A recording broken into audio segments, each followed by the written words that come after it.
I love you. Ria said it without even looking at me. Her eyes were locked on her phone, smiling. That smile used to be mine. I stood in the kitchen doorway, still holding my keys, watching her.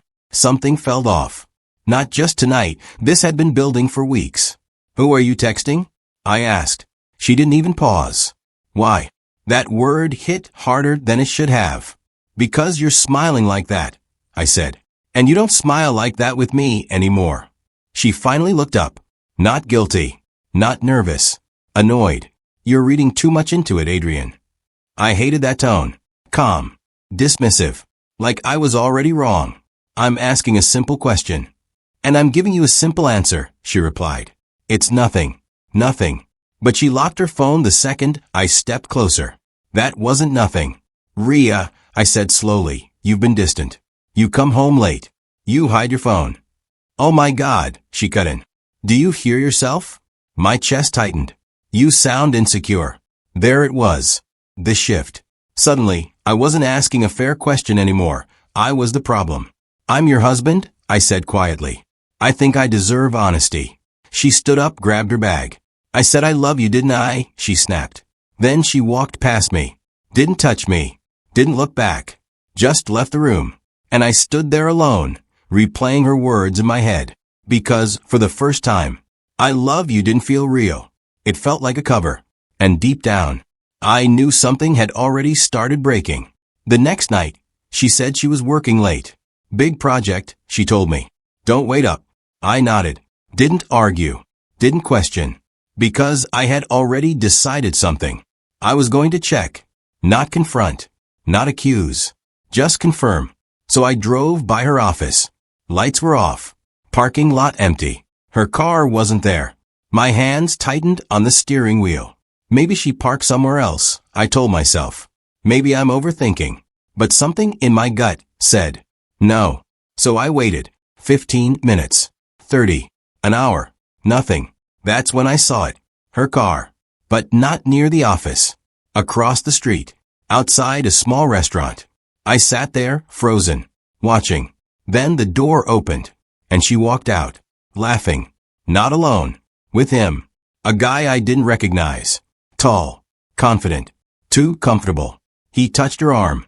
And she didn't pull away. My chest felt like it caved in. Because that smile. That laugh. That was the version of her I hadn't seen in months. And she was giving it to someone else. They stood close. Too close. Then, she leaned in. Said something. He smiled. And suddenly, I wasn't guessing anymore. I wasn't imagining. I wasn't insecure. I was right. And that truth hit harder than any lie she told. Because now I had a choice. Confront her. Or, wait, watch, and find out how deep this really went. When she got home, she acted normal. Too normal. Hey, she said, kicking off her shoes. Long day. I watched her. Studied her. You look tired, I replied. She smiled faintly. Yeah, work's been crazy. Work. I almost laughed. But I didn't. Because something inside me had shifted. I wasn't reacting anymore. I was observing. Want dinner? I asked. She blinked, surprised. Sure. We sat at the table like nothing was wrong. She talked about meetings, deadlines, clients, all lies. And I let her. Nodded at the right moments. Played my part. Because now, I needed more than suspicion. I needed truth. Patterns. Proof. What's his name? I asked suddenly. She froze. Just for a second. Then, recovered. What? The client, I said smoothly. You mentioned him yesterday. She relaxed. Oh, Daniel. Another lie. I nodded. Stored it. Because now I knew something important. She wasn't just cheating. She was building a story. And that meant this wasn't impulsive. It was planned. That night, as she slept beside me, I stared at the ceiling. Wide awake. Because the woman next to me said she loved me. But everything she did said something else. And I was going to find out exactly what. I didn't want to do it. But I did. Her phone was on the nightstand. Unlocked. She had fallen asleep scrolling. I hesitated. This crossed a line. But then I remembered. She already had. I picked it up. Slowly. Carefully. My heart was pounding, so loud I thought it might wake her. Then I saw it. A name saved as Luca. Messages. Dozens. No. Hundreds. I opened them, and everything inside me went cold. Miss you already. Tonight was perfect. Wish I didn't have to go home. Home. To me. My hands started shaking. Photos. Smiling. Laughing. Holding hands. A version of her I didn't recognize anymore. Then one message stopped me.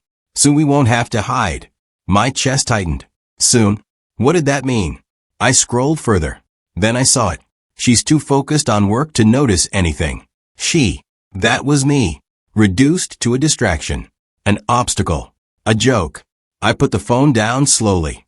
Carefully. Like it might explode. Because this wasn't just betrayal. This was disrespect. Planning. And something worse. Confidence. She wasn't worried about getting caught. Because she didn't think I was paying attention. But I was now. And what I had just seen changed everything. Over the next few days, I watched closer. And the more I paid attention, the more I saw. She dressed differently when she said she had work. She smiled at her phone constantly. She started going out more. Late meetings. Team dinners. Always something. But now I knew. And once you know, you can't unsee. One night, she left her laptop open. I wasn't even looking for anything. But it was there. A browser tab. Still active. A rental listing. A small apartment. Downtown. My stomach dropped. Why would she need that? I clicked. Application form. Half filled. Name. Ria. No mention of me. No mention of marriage. Just her. Alone. Starting over. My chest tightened. This wasn't just an affair. This was an exit plan. She wasn't confused. She wasn't struggling. She was preparing to leave. Quietly. Strategically. And I was the last to know. I sat back slowly. Because now everything made sense. The distance. The lies. The confidence. She wasn't afraid of losing me. Because, in her mind, she already had. And that realization, it didn't break me. It woke me up. I needed perspective. So I called Marcus, my closest friend. Something's off, I told him. Start from the beginning, he said. So I did. Everything. The lies. The messages. The apartment. Silence followed. Then, she's planning to leave you. Hearing it out loud hit differently. I know, I said quietly. But that's not all. What do you mean? I think she's been planning this for a while. Marcus paused. Then don't confront her yet. That surprised me. You need leverage, he continued.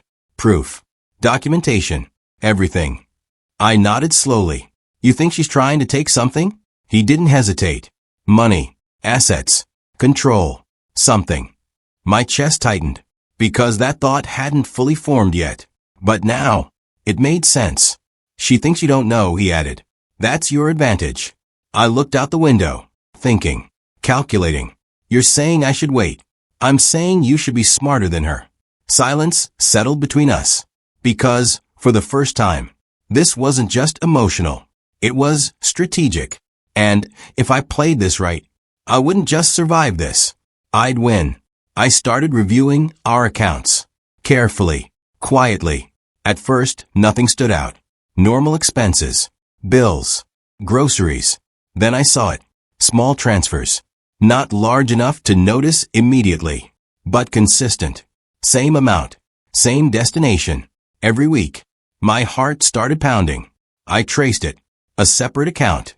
Not in my name. Not in ours. Just hers. I leaned back slowly. Because now it was clear. She wasn't just planning emotionally. She was preparing financially. Building something. Without me. Using money we both earned. My jaw tightened. This wasn't just betrayal anymore. This was calculated. Cold. Intentional. I took screenshots. Saved records. Documented everything. Because now, I had proof. Not just of cheating, but of planning. And that changed everything. Because in situations like this, truth matters. But evidence wins. I decided to test her. Hey, I said casually one night. I've been thinking maybe we should review our finances together. She froze. Just slightly. Then smiled. Why now? I don't know, I shrugged. Just feels like a good time. She laughed softly. Adrian, you worry too much. There it was again. Dismissal. Deflection. I just want us to be aligned, I said. We are, she replied quickly. Too quickly. Then it shouldn't be a problem, right? Silence. Brief. Sharp. Then she stood up. I'm tired, she said. Let's talk about it later. She walked away. Avoided the conversation completely. And that told me everything. Because people who have nothing to hide don't run. And she just did. The next phase wasn't obvious. It was subtle. She started being nicer, warmer, more attentive. I miss us, she said one night. I almost believed her. Almost. We've both been busy, I replied. She nodded. Maybe we should take a trip. A trip. Right now? When she was planning to leave. That wasn't love. That was distraction. Control. Keeping me calm. Unaware. But I saw through it now. Every smile. Every kind word. Felt staged. And that was the worst part. Because the person I loved was still there. But only when it benefited her. I met with a lawyer. Quietly. Privately. Explained everything. He listened carefully. Then said, You're in a better position than you think. That surprised me. How? You have evidence of financial movement and intent, he said. And infidelity, while not always decisive, strengthens your position. My chest tightened. So what do I do? Don't confront her yet, he said. Let her continue. Document everything. I nodded. Because now, this wasn't emotional anymore. This was preparation. And I was ready. The next discovery hit harder than anything else. She wasn't just planning to leave. She was planning to take the house. I found it buried in emails, consultation notes, legal language. She was building a case, positioning herself as the stable one, the responsible one, and me, distant, unavailable, unstable. My stomach dropped. This wasn't just betrayal. This was war. That night, I didn't feel hurt. I felt focused, calm, clear. Because now I understood everything. She thought I was weak, distracted, easy to outmaneuver. But she made one mistake. She underestimated me. And that was about to cost her everything. I stopped reacting completely. No more questions. No more tension. Just calm. Observing. Documenting. Preparing. Because now, I wasn't the victim anymore. I was the one building the ending. And she had no idea. But she would. Soon. I sat across from my lawyer, Daniel Reed, trying to stay calm. He flipped through the documents slowly, then stopped on one page. This, he said, tapping it lightly, is what she's been building toward. I leaned forward. What is it? A behavioral clause, he replied. Buried in your financial restructuring agreement. It allows one partner to request temporary control of shared assets if the other appears financially irresponsible or emotionally unstable. My stomach dropped. She's been calling me unstable, I said quietly. He nodded. That wasn't random. That was preparation. Everything started connecting. Her comments, the way she framed me to others, even how she dismissed my concerns. She needed a pattern, Daniel continued. A story that made her look responsible, and you look unreliable. And the money she moved supports that narrative, he said. It makes your accounts appear inconsistent if you don't notice it. I leaned back, stunned. She planned this. Not overnight, he replied.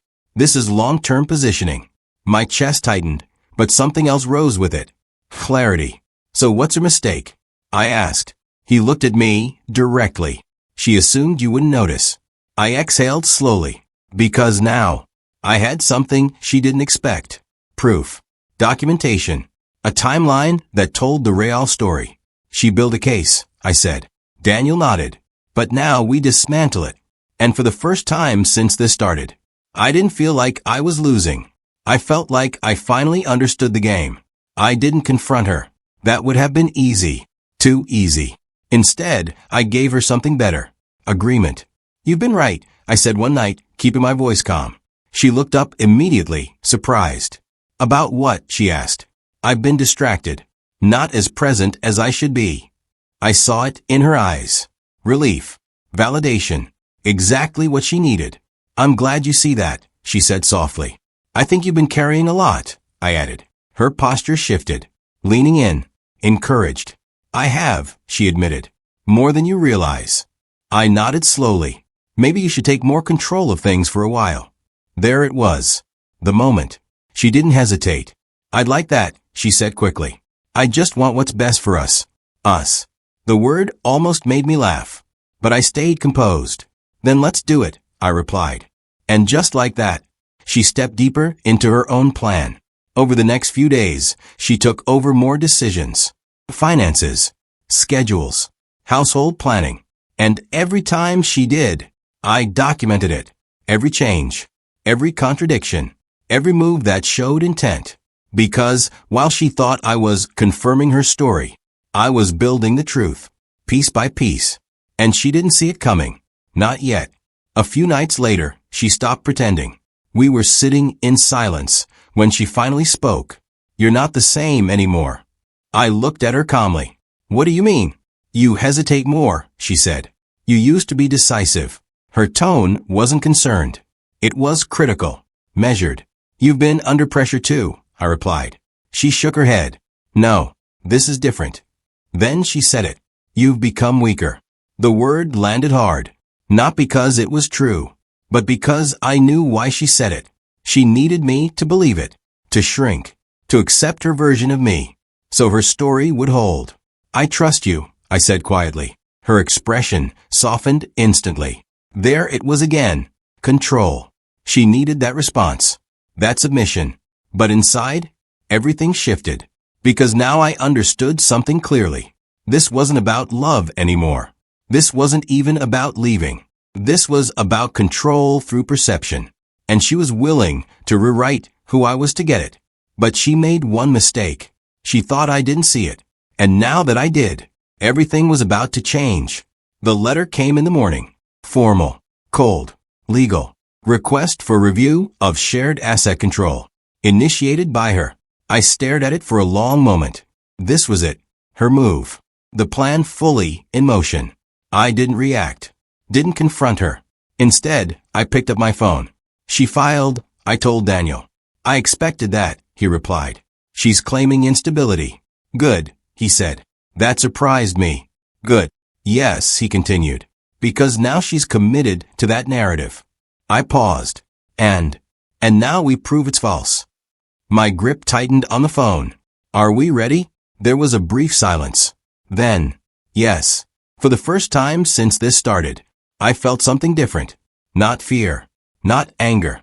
Confidence. Because this wasn't her game anymore. It was ours. And she had no idea. The days leading up to the hearing were quiet. Too quiet. She acted normal. Calm. Even slightly distant. Like she was already somewhere else. Mentally. Emotionally. Everything will work out, she said one evening. I looked at her. You seem sure. She smiled faintly. I prepared. Of course she had. But so had I. What she didn't know was that every step she took was already documented. Every transfer, every message, every contradiction. And the more confident she became, the more exposed she actually was. Because confidence without awareness leads to mistakes. And she was about to make her biggest one. The hearing wasn't loud. It was precise. Her lawyer spoke first. She has taken responsibility due to the husband's instability and absence, he said. I sat still, listening, watching. Then Daniel stood. We'd like to present a documented timeline, he said. Evidence followed. Structured, clear, undeniable. The room shifted. Her confidence wavered. Because the story she built was starting to crack, and she could feel it. Then came the turning point. Daniel placed one final document forward. The financial transfers, he said, were not protective measures. The judge leaned forward. They were unauthorized redirections. Silence. Heavy. She moved shared funds into a private account, he continued. Without disclosure. Everything stopped. Because that changed everything. She wasn't protecting assets. She was manipulating them. Her entire case collapsed in that moment. And she knew it. For the first time, she looked at me differently. Not confident. Not in control. Just uncertain. "You knew," she whispered later. I held her gaze. "Yes." "When?" "Long before you filed." Silence. Because now, the roles had reversed. She wasn't ahead anymore. She wasn't in control. She was exposed. And I was steady, calm, certain. The ruling came quickly. Her claim was denied. Her access restricted. Her credibility questioned. Everything she built fell apart. Not slowly, but completely. And there was nothing she could do to stop it. "Why did you do it?" I asked her. She hesitated, then said, "I didn't want to depend on you." I nodded slowly. "So you tried to control everything instead." She didn't answer, because there was nothing left to say. The house felt different after she left. Lighter, clear, like something heavy was finally gone. And for the first time in months, I felt like myself again.